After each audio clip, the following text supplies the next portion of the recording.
video, you learn how to play lead fills between the chord changes of the progressions you play on guitar. Commonly known as rhythm fills or chord fills, these are the types of sounds you hear in the rhythm playing of guitar greats such as Jimi Hendrix and Stevie Vaughan. Hi, this is Simon Candy from AcousticGuitarLessonsOnline.net, and in this lesson you're going to learn 3 common minor fill riffs that you can add to any chord progression you play on guitar.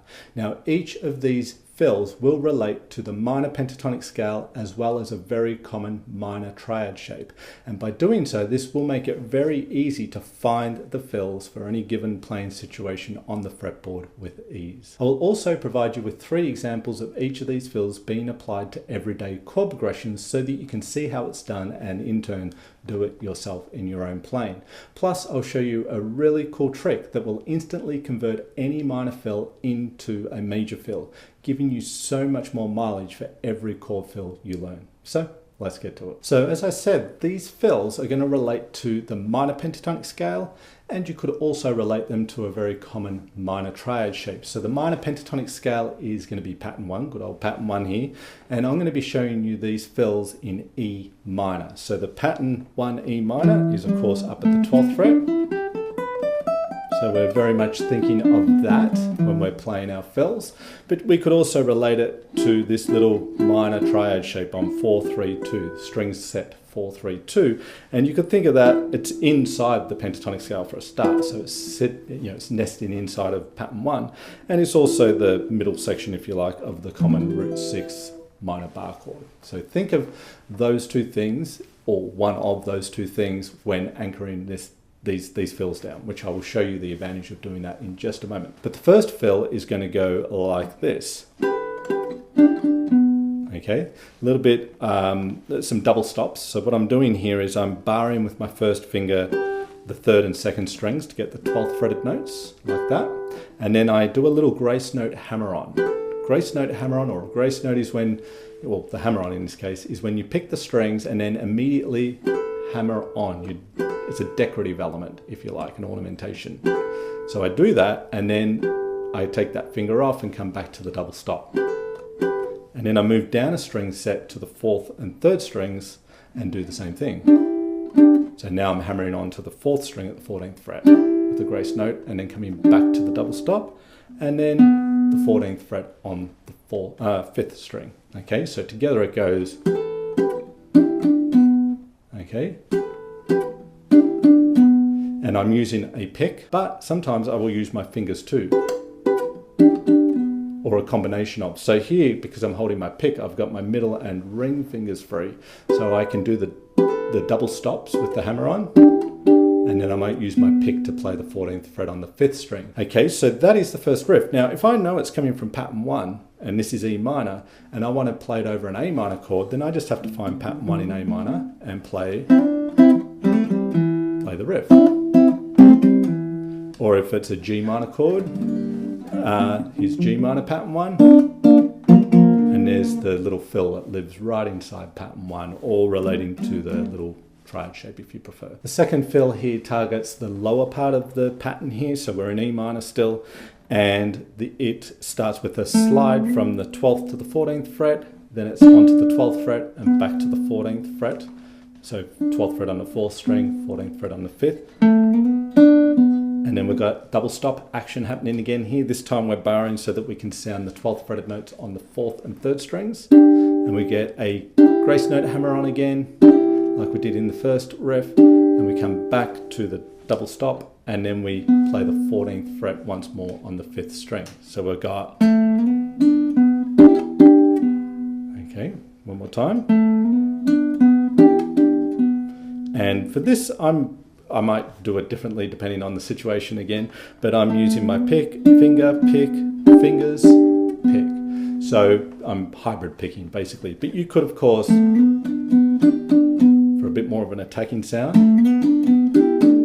which is cool, or you could just use your fingers, it's up to you. But that is our second minor chord fill. And the third minor chord fill here, E minor again, is going to be using double stops also, and we're going to be playing the double stops on strings 2 and 3. So the first finger is going to bar again here, and we get a hammer on and a pull off this time. And then we play the 14th fret on the 4th string. Okay, hammer on, pull off, and then the 14th fret. Then we take that exact little motive there, if you like, and repeat it a string set lower. So this time I'm barring the 4th and 3rd strings, hammering on, pulling off with the 3rd finger, and then playing the 14th fret on the 5th string. So together it goes, okay. And again, if you want a bit more of an attack like I am doing here, you can just use the pick, or you can use just the fingers. So the first progression we're going to apply our minor fills to here is actually more of a vamp. It's just 2 chords. It's going to be E minor for a bar and A minor for a bar. Nice cool groove. 1, 2, 3, and 4 to the A minor. 2, 3, and 4. Okay, so just a bar on each. And then we're going to actually play half bar chord, half bar fill, half bar chord, half bar fill. So instead of playing the chords down here and then having to jump up here, which is possible, we'll take advantage of the low droning strings for the E and the A chords, so we can play the root notes on open strings. And then I'll use a little stab at the E minor triad, the shape we're talking about to, relate the fills to. So we'll play the first fill. Then when we go down to A minor, we play the low open A string and the A minor triad, and then we can play a little fill. That was the second one I showed you, but of course in the position for A minor. And then we can come back to the E minor, back to the A minor, back to E minor, A minor. So the second example here for applying our minor chord fills is going to be across a progression in A minor this time. So changing key. We're going to be playing A minor for a bar, to a C for a bar, and then E minor for 2 bars, 3 and 4, and a 1, 2, 3, and 4. So it's A minor for a bar, 3 and 4 to the C, 2, 3, and 4 to the E minor, 2, 3, and 4 for 2 bars, 3 and 4. Okay, so that is our chord progression. So we're going to play A minor for half bar, then that was the second minor fill I showed you. So A minor, but of course in the key of A minor, think pattern 1 if you like, or the minor pentatonic scale shape. And of course you could play the A minor here too if you wanted. So either way, you'll get time to get to the fill. Then we're going to play C as a bar chord. And that was the third minor fill I showed you. So we play C, then we move up. Now, have a think here for a moment, or let me show you something here rather. C major, how does a minor fill work over the major chord? Well, here's the cool little trick that will be explored a little bit further in the third example. And that is, if you take any minor fill and move it down 3 frets, it will instantly convert it into a major fill. Let's see that at work here. We want a C major fill. Well, if we take that fill we're talking about, and we move it and we play it as a C minor fill, so here's C minor chord. Obviously it's not going to work over C major. But if you take it and move it down 3 frets, it works and becomes, in fact, over the C chord, a major fill, a C major fill. And if you know your music theory, you will know C major and A minor are relative to each other. Okay, that is why it works. So any minor fill, so take any of the minor fills, all the minor fills I showed you, move them down 3 frets and they'll all become E major fills, or whatever key you might be in. So you've now learned 6 chord fills, not 3. So very cool little trick that is very handy, and we'll explore it a bit further in the third example. So that is the C chord, and then we've got E minor, 2 bars. So on the E minor, I'm doing the second fill, I think that is, and then I've got another bar of E minor, and then the first fill. Okay, and I've got plenty of time to play like with the A minor before it, the E minor down here, and then and then I could even go back to it, or I could just play it here with the little triad, and then the first fill that I showed you there. So all together you got A minor, fill, C major, fill, E minor, fill, E minor, back to A minor, C major, E minor, and second fill. It's the first fill, but the second fill onto E minor. Okay, so there is a chord progression, mostly minor chords, but a major chord in there using chord fills, half bar chord, half bar fill. So this third and final example is going to be a major chord progression, so I can just show you a little bit more of an example and reinforce the method of converting these minor fills into major fills. So the chord progression is simply going to be G for a bar, to D for a bar, 2, 3 and 4, and C for a bar. Then back to G for a bar, D, 3 and 4, and a C, 2, 3 and 4, back to G. Okay, that's our chord progression, just a little 3-bar cycling chord progression there. So let's take the G chord here, and let's think about this concept of converting minor to major. If I play the first fill as a minor, G minor, obviously it's not going to fit G major, but if I take it and move it down 3 frets, it becomes major. Now I could play it in the open position, okay, and that's fine, but I'm playing it up an octave.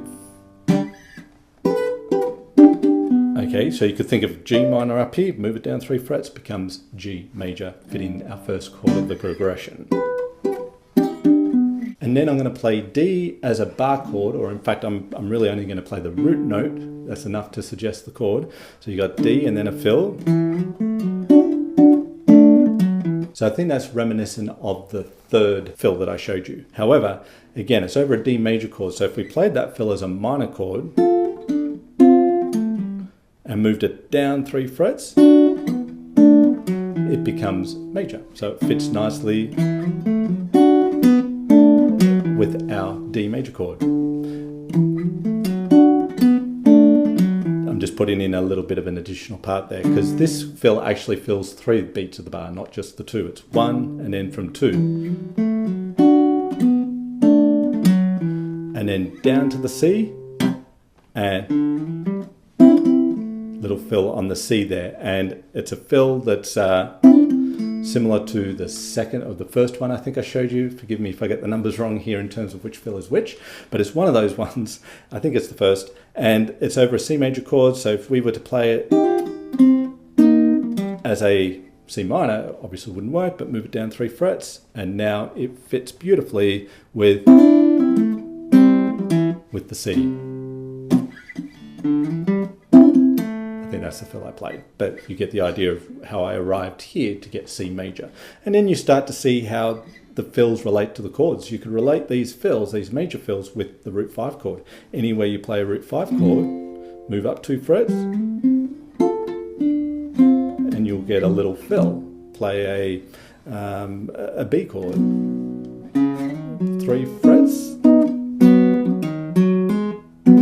and you've got a fill that you can always fit with that chord. Okay, so there's more and more things you'll be able to sort of anchor down these fills with on the fretboard. But when we play that particular example, we've got G, and we're up, D,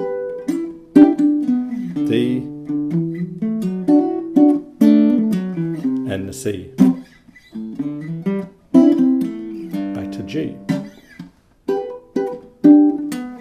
D, C, etc. Right? So there's an example of a major chord progression, but using our minor fills to fit the progression. If you like this video, then you will love this ebook audio I've created for you called Awesome Acoustic Rhythm Techniques that will transform the way you play your guitar. In this ebook, I take you through one of the most common chord progressions in music, What's not so common are the approaches we will apply to this progression. You learn how to use embellishments and extensions to decorate the progressions you play, much like a pianist would, resulting in very cool, unique, and sophisticated sounding music. You also learn great ways to play rhythm fills that can punctuate the space between your chord changes. This is much like the rhythm guitar playing of Jimi Hendrix. So click the link in the description below this video and download your free ebook audio, Awesome Acoustic Rhythm Techniques that will transform the way you play your guitar. Let me know in the comments below this video what acoustic guitar topics you'd like to see covered in future videos. I love to hear from you, so don't be shy, drop a comment. I'll do my best to reply to you. If you like this video, then hit that like button. And if you like the videos overall, then consider subscribing to the channel. Now, you may think you're subscribed to the channel. However, my YouTube analytics says otherwise. It tells me 80% or more of people who watch these videos are not subscribers. You might think you are because my videos pop up in your feed, but it's not the same thing. So if you like the videos, subscribe to the channel, and of course, make sure you hit the all-important notification bell button. That way YouTube will tell you when I've released a new video, which is every single week. This is Simon Candy from acousticguitarlessonsonline.net. As always, thank you so much for being here. I really, really do appreciate your time. And of course, I will look forward to seeing you in the next video.